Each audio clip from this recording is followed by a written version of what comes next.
I believe that children are the purest thing on the face of this earth. I believe they're a family, a part of a family unit now. Hello, hope you are having a great day. Don't forget to take some time for yourself.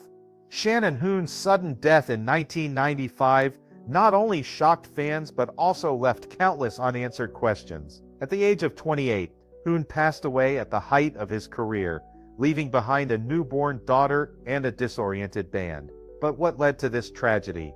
And what do the final videos he recorded reveal about his troubled inner self? The downward spiral. In the spotlight, Shannon Hoon was a phenomenon, a fiery soul with a unique voice and unpredictable performance. But behind the scenes, amid the rising stardom of Blind Melon, a quiet storm was brewing inside him. It was a long battle with stimulants, a battle that Hoon ultimately could not win.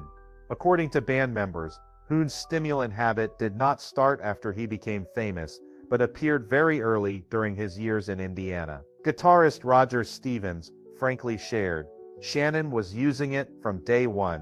It was not something new or surprising.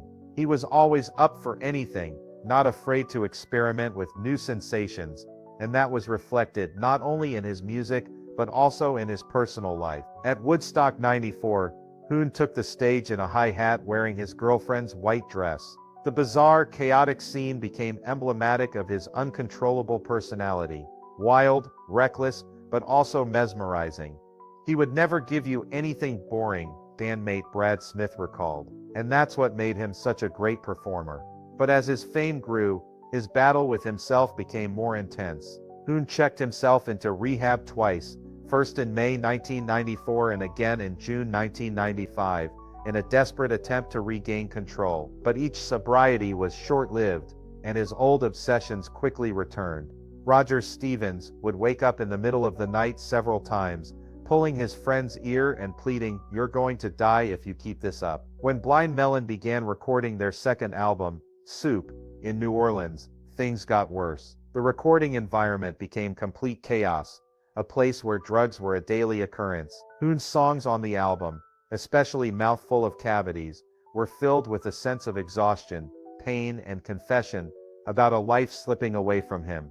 When Blind Melon decided to resume touring in August 1995, the band hired a counselor to help Hoon stay sober, but the solution quickly failed. According to Stevens, Hoon seemed to be deliberately provocative, which angered the counselor and forced him to leave after only a week. On October 20, 1995, Blind Melon performed at the Numbers Club in Houston. The performance was described as disappointing and bizarre. Hoon appeared to have taken drugs before going on stage.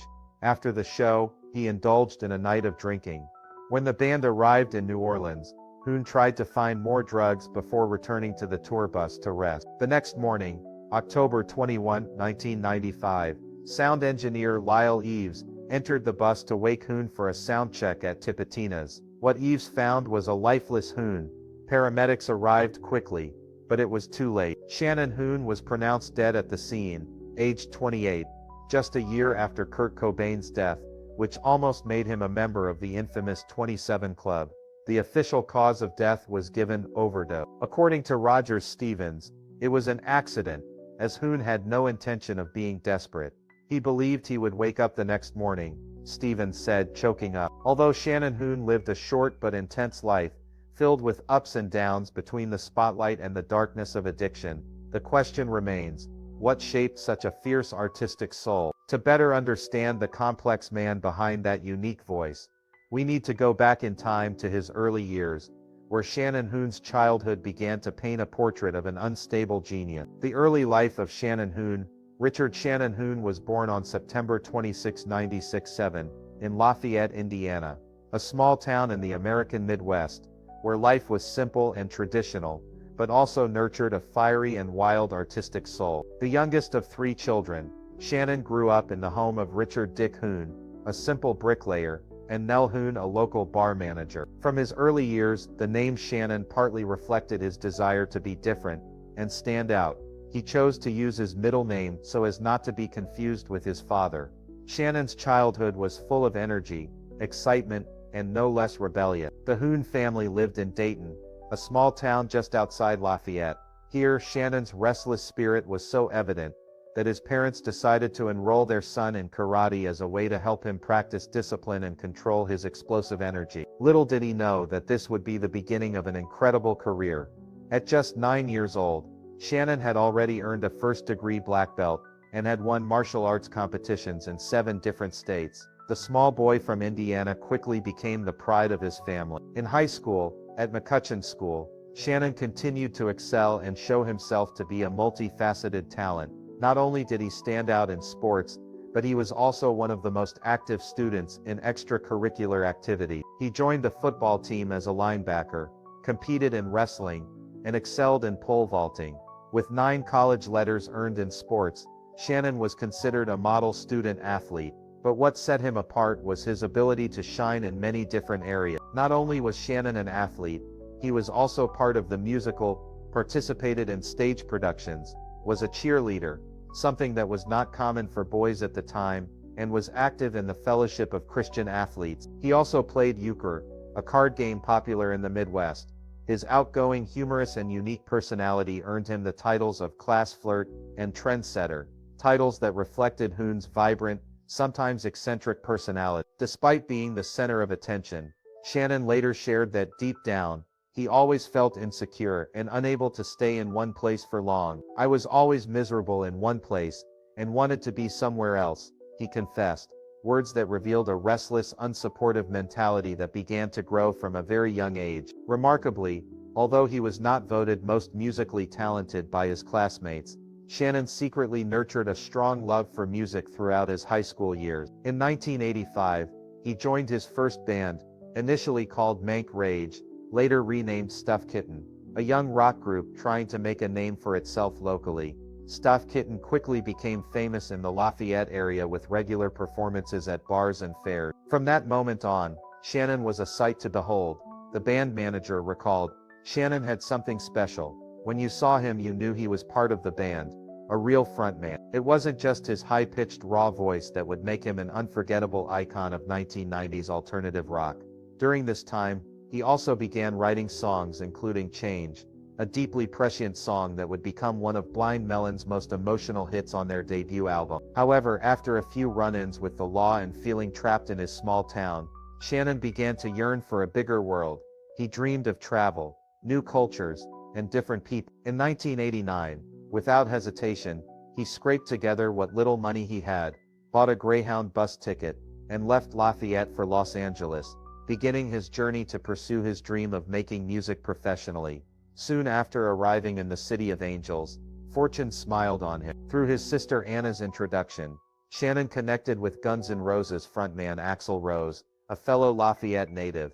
Impressed by Shannon's distinctive voice and energy, Axl invited him to sing on the song Don't Cry and even featured him in the music video for the song. It was at a party in Los Angeles that Shannon accidentally sang his song Change that he caught the eye of musicians Brad Smith and Roger Stevens. They were immediately drawn to his sincerity and raw emotion in his performance. That fateful meeting quickly led to the formation of Blind Melon in March 1990, marking a major turning point in Shannon Hoon's life and the beginning of a legend that would sadly end just 5 years later. Blind Melon was born as a breath of fresh air in the mid-90s, carrying Hoon's soulful voice and his signature free-spirited, unrestrained spirit. But as the stage aura began to shine, those bright lights also illuminated another truth. Fame not only brought success, but also unpredictable pressure. What happens when a dream comes true becomes a burden. Rise in the pressures of fame. In March 1990, Blind Melon officially formed after Brad Smith and Roger Stevens were captivated by Shannon Hoon's performance of his original song Chain. The band moved into a communal house in Durham, North Carolina, where they spent months refining their sound and building chemistry. After signing with Capitol Records in 1991, Blind Melon relocated to Seattle to record their self-titled debut album, with producer Rick Parashar, who had previously worked with Pearl Jam. The band members lived together in a rented house nicknamed Sleepy House. During this creative period, their debut album was released in September 1992 with modest initial success, gradually climbing to Sin 40 on the Billboard charts through persistent touring.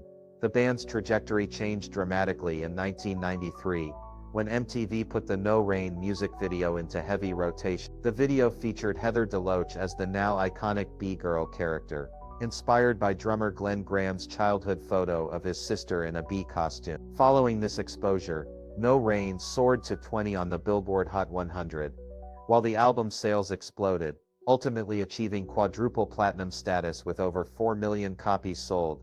Subsequently, Blind Melon found themselves thrust into an exhausting touring schedule. In the early years of their career, Blind Melon had the opportunity to open for many established bands, building their reputation and gradually asserting themselves on the big stage. They had the opportunity to share the stage with legends such as Guns N' Roses, Neil Young and Soundgarden. These performances not only helped Blind Melon reach a wide audience, but also took them on a journey full of challenges and opportunities in the music industry, opening the door to success and fame. The group also secured coveted spots on prestigious festival lineups, including Woodstock '94 and Lollapalooza. Moreover, they appeared on major television shows like Saturday Night Live, bringing them unprecedented exposure. Meanwhile, the pressures of sudden fame took a visible toll on Shannon Hoon. His substance abuse problems worsened as the band grew in popularity. According to bandmates, Hoon's behavior during performances became increasingly erratic. In one infamous incident at Vancouver's Pacific Coliseum, he appeared on stage completely naked. The band attempted an intervention, but Hoon's struggles with addiction continued throughout their touring years, foreshadowing the tragedy that would eventually cut short his promising career. Although Blind Melon's career took off quickly with considerable success, Shannon Hoon's sudden death left a deep mark not only on the band, but also on their fans. So what is Hoon's legacy, and could his passing be seen as the price to pay for a brilliant but short-lived musical career? Aftermath, and the legacy. The devastating news of Shannon Hoon's death left Blind Melon stunned and in disbelief. As guitarist Roger Stevens recalled, "It crushed us. At first I was in shock and didn't know what to do." The loss left the band in a state of shock, unable to express their feelings. The band members could only walk around speechless, struggling with a sense of emptiness and pain. Shannon Hoon, with all his passion, energy and talent, was the heart of Blind Melon, and his sudden passing left them unable to imagine life without him. Following Hoon's death, Blind Melon attempted to continue his legacy. The band decided to hold auditions to find a new singer, but despite these efforts, they never found a worthy replacement for Hoon, who brought a unique style and musical personality. The band eventually disbanded in 1999, though the members were still grieving over their loss. However, in a surprising turn of events, Blind Melon reunited in 2006, with Travis Warren replacing Hoon, but bassist Brad Thorne admitted, "There's still a painful scar there. It could be an open wound." This scar is the mark that Shannon Hoon left, an indelible memory in the hearts of his friends. Hoon's influence is not only felt in Blind Melon's music, but also the tributes of many other artists. Several bands have chosen to honor him in their lyrics. Dream Theater wrote about Hoon in Just Let Me Breathe. Sun Kil Moon wrote track number 8, while the Avett Brothers paid tribute to him in Smoke in Our Lights. Not only did they remember him, but they also felt the anguish and struggle in Hoon's music. Others wrote songs directly inspired by him, such as Zakk Wylde's Throwin' It All Away, and The Used's Poetic Tragedy, which also helped keep Hoon in the hearts of his fans. On November 12, 1996, Blind Melon released the album Nico, named after Shannon's daughter Nico Blue, who was just 13 weeks old when her father died. The album was not only a collection of unreleased tracks, demos and alternate versions, but also carried a profound message of love and honor for Shannon. The album's purpose was to raise money for Nico Blue's college education, and to fund programs that help musicians overcome addiction. The album also features rare tracks, such as a slowed-down version of No Rain, and songs like Soul One. These songs are considered by many fans to be a perfect look into the life of a man whose star died a little earlier than expected, and also show the darker side of Hoon's life that he never got to finish. In 2019, the documentary All I Can Say premiered at the Tribeca Film Festival, a special production compiled from Tuvan. The film not only recreates the mystical, but also very real moments in Hoon's life, showing his charisma, intelligence and passion for music. At the same time, the film also depicts his lifelong struggles with addiction, a significant part of which contributed to Hoon's career and life coming to an untimely end. The film received positive reviews, with an 81% approval rating on Rotten Tomatoes, a fitting recognition of his legacy. There is no denying that Shannon Hoon's influence lives on well beyond his short musical career.